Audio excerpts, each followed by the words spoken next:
find a process goal where you just have to go through the creative process of coming up with the idea, producing the idea, and publishing the idea.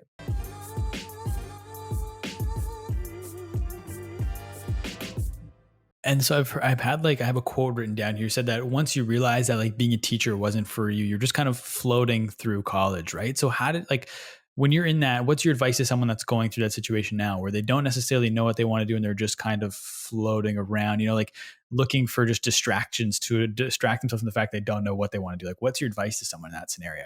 Yeah, that's a great question. One, I would start reading. I would start reading anything by Seth Godin, Stephen Pressfield, and listening to Tom Bilyeu podcasts. And I feel like that'll get your brain going.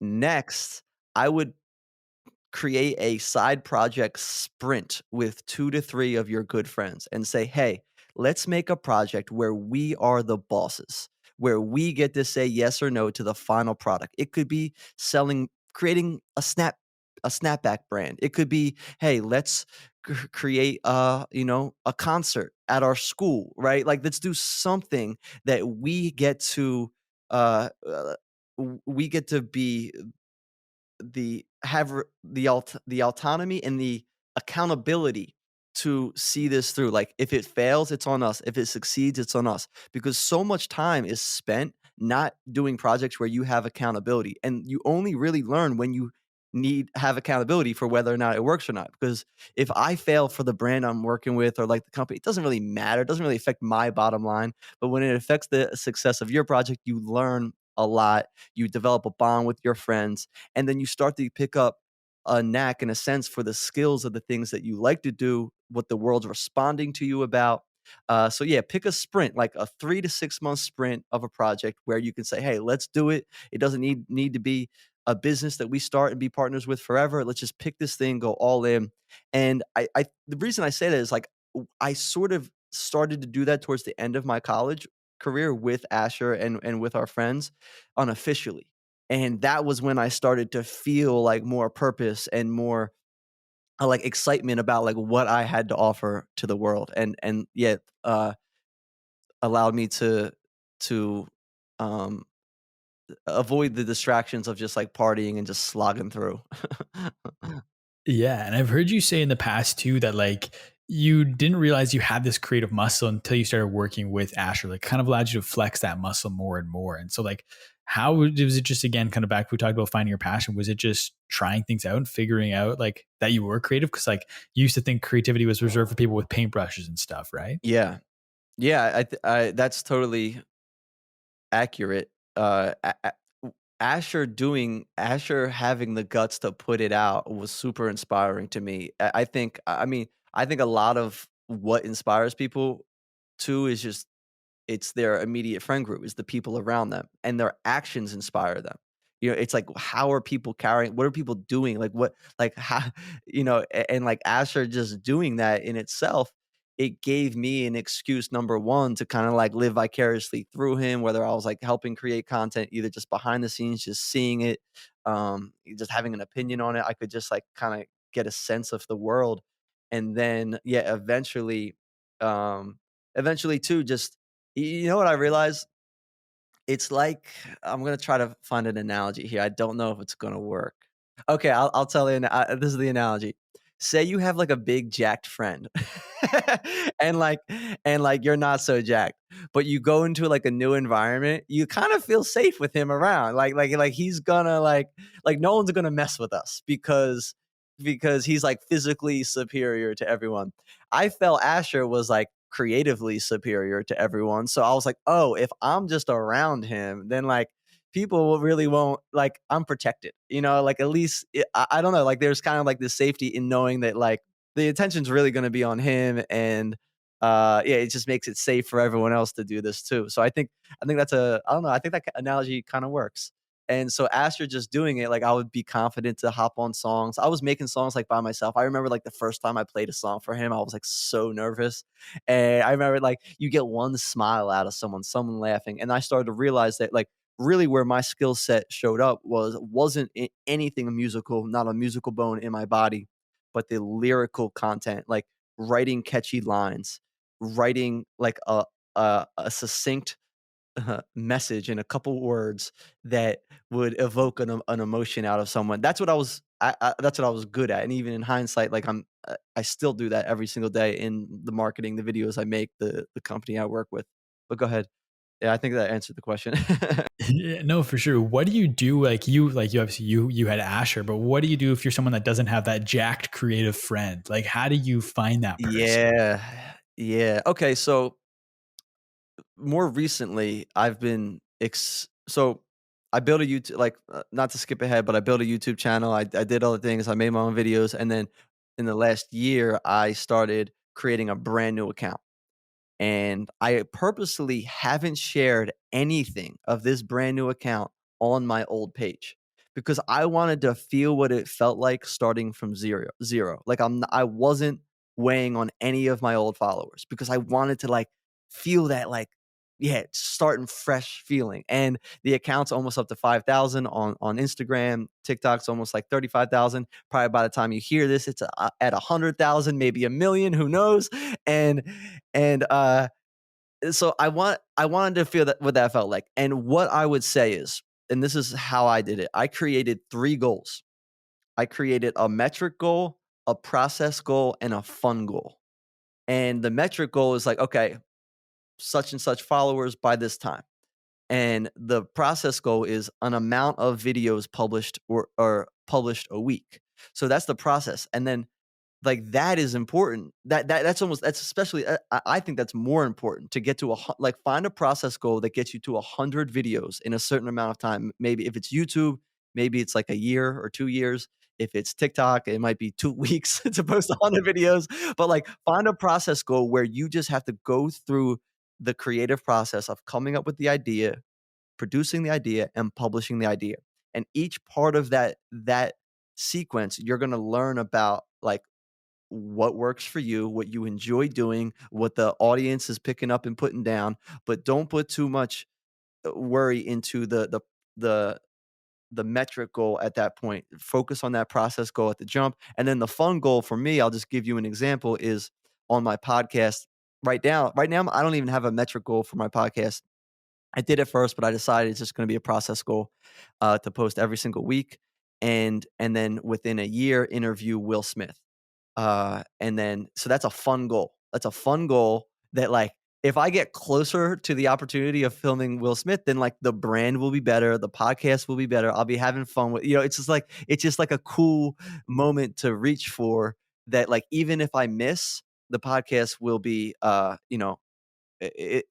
help the podcast in some way, shape, or form. It's shoot for the moon, and even if you miss, you'll land among the stars, or whatever that saying is. And honestly, go back to earlier in the conversation, find a sprint too. Do it for 30, 60 days. Like, if like, 100 videos is too frightening for you, pick up, some sprint. Whether it's I want to do 10 videos, I want to publish 10 tweets in 10 days. Like, find some sprint that you can just put the blinders on and just do, yeah, really focus on the process and getting better as opposed to, like, how viral it's going. So how do we get more people to realize that they are creators? Mm. How do we get well, I believe everyone has the potential to be a creator. I believe that it comes down to not everyone has the courage to be a creator. Because it takes a lot of guts. I mean, even for me, it's easy to to to work for a brand, do a commercial for them, make a video, and like put it out on their channel. Because I'm not being like my personality, my identity isn't being judged. But when you put it out under your own name, it's it's a bold it's a bold move. You're putting it out there and people get to decide whether or not they like you or not. And they'll tell you. So it comes down to the courage to do it. And for me, what helps me the most is because I was super insecure about it. Like, for years, honestly, I think I it's just sort of clicked in the last 2 years, even though I've been putting out content for 10 years, the the why, the understanding behind, like, the impact that I want to make as an individual is more important than what a negative comment might mean to me.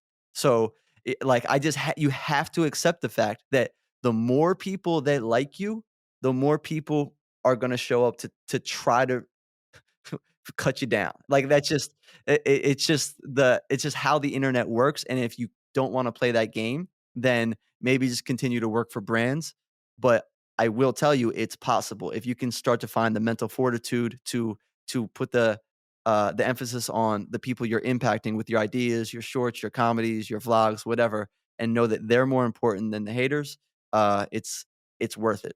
Where a lot of creatives struggle, and you mentioned Seth Godin earlier, and that's the dip, right? So, what is your advice to creators as they're going through a dip? I'm going to answer this question by referencing Seth Godin's blog, and the title of it is Q&A, The Dip and Knowing When to Quit, because he's much better at articulating it than me. I'm still trying to navigate when's the best time to quit and when's the best time to keep going. And he says, ask yourself this: is this something that will respond to guts, effort, and investment? This helps you to decide whether or not this or where you can commit. And then if you do commit, you're not just browsing, you're in it. You know for sure that you want to go all the way. So is this something that will respond to guts, effort, and investment? And it kind of gets you, what he's saying is sometimes when you're feeling that short-term pain of uh, there's no there's no results yet. And if you ask yourself, will this respond to guts, effort, and investment?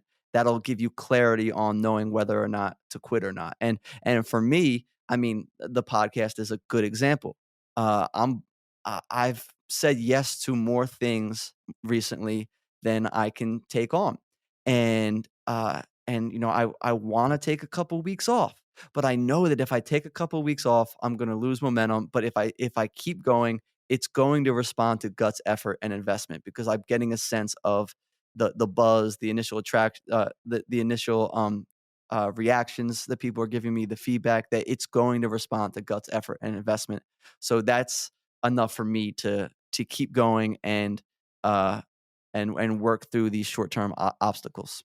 For sure. And then like with that too, with having taking on more than your bandwidth allows for, when you're in that dip, it makes it easier to try and jump to those other things instead of sticking it out with the thing that you got going already, right?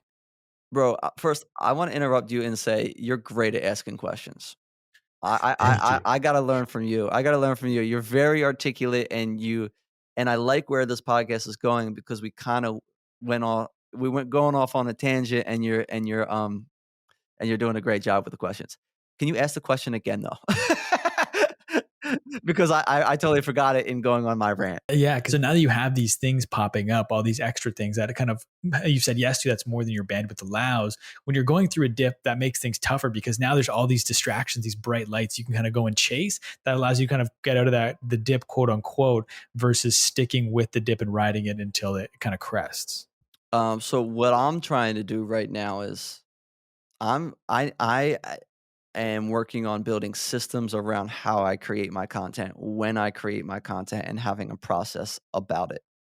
And yeah, and so that's what I'm working on right now. Like right now, I just, I have a Calendly link for my podcast and they're like, every other day and like they're sporadic.